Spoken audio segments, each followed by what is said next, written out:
Hiya. I'm going to read that other way as well. I'm Marika. I'm from Camden. It's a great place. I'm going to do that poem again because that was such a lovely introduction. Okay. My best friend's got 2 mums and they're both nice. And she can go to either one for advice. Of course, she got bullied in school. You see, when playground play was the thing, being gay was not cool, it was shit. But she grew up a bit and got more open-minded friends.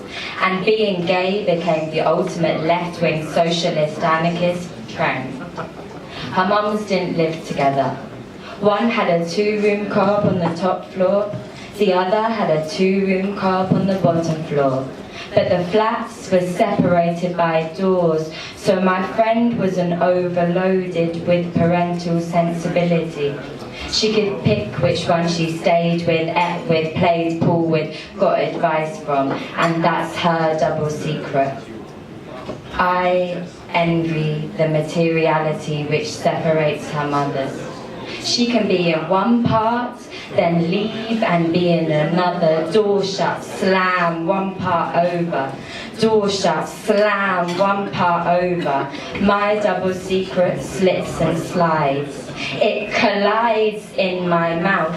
And when I beg one part to hide, the other obliges.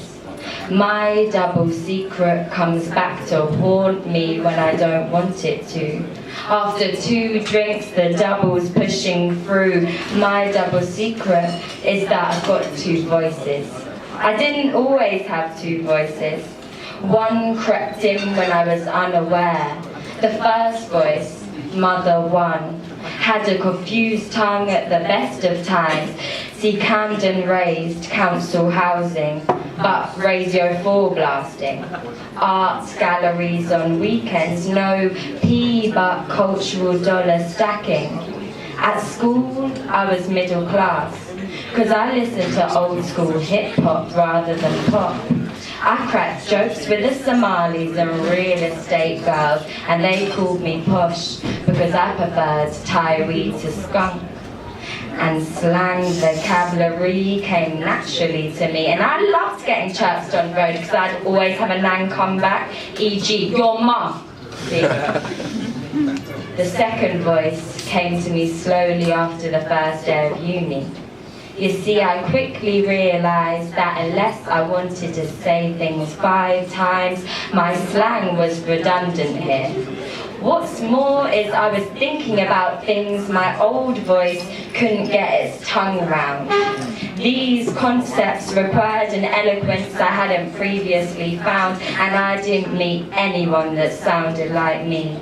So I assimilated my first voice. Only on stage when I played caramel-coloured confused cockneys could my first voice be free. Or when I went back home. But when I went back last time, I thought it was a joke when I heard pagan, ham, moist. I ran on my toes to keep up, but it wasn't enough. My first voice was sick, not meaning good. I wanted to share my new knowledge with my old friends, but translation was tricky and they didn't get me. But to break into the new voice would mean rejecting the first, and what's worse, I probably didn't speak either properly. But you know what? I've got my own rhythm. I've got my own rhyme. I've got my own bass line and my own sense of time, and I'm gonna do it my way. Celebrate linguistic diversity. Thank you.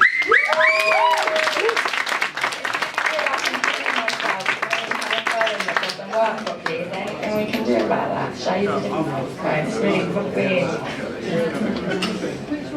You had 2 voices. You had them both. It's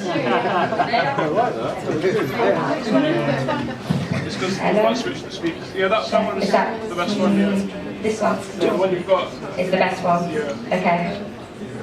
Okay. I just wrote this poem a few days ago, and I just sort of learnt it today. I don't know if anyone's watched Suits. You know what Suits? Yeah. Yeah, it's quite good. So I wrote this poem for the paralegal in Suits. I've got a bit of a girl crush on her, she's really cool. But it has an inferiority complex. She got a job in a prestigious law firm, but right from the first term she felt it wasn't her turn, and she was partly right. On her first day, the boss walked up to her office cell and said in a monotone voice, "You were our second choice." But she got in, and she wanted to win big for her family. The loom of her father reverberated with her boss's words. He was only happy if she came first. Second was mediocre, like girls today wearing 90s chokers. It just doesn't work.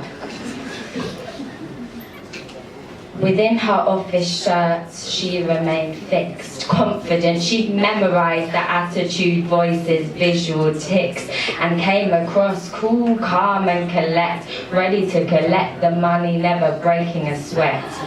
But those men's words niggled away, and no matter what her rate of pay, her satisfaction remained the same, low.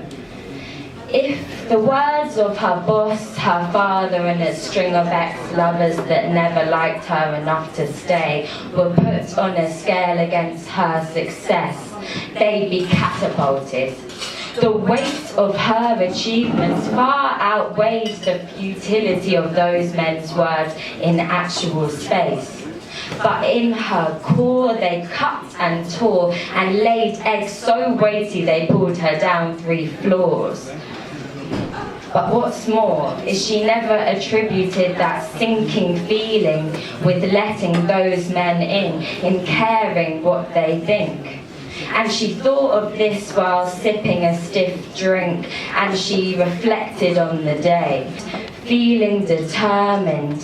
But her stomach was churning, her head in a whirlwind, not letting the fact she wanted to throw up be a distraction. She appeared calm and ready for action. "You can be promoted," he said. But why didn't the whirlwind stop?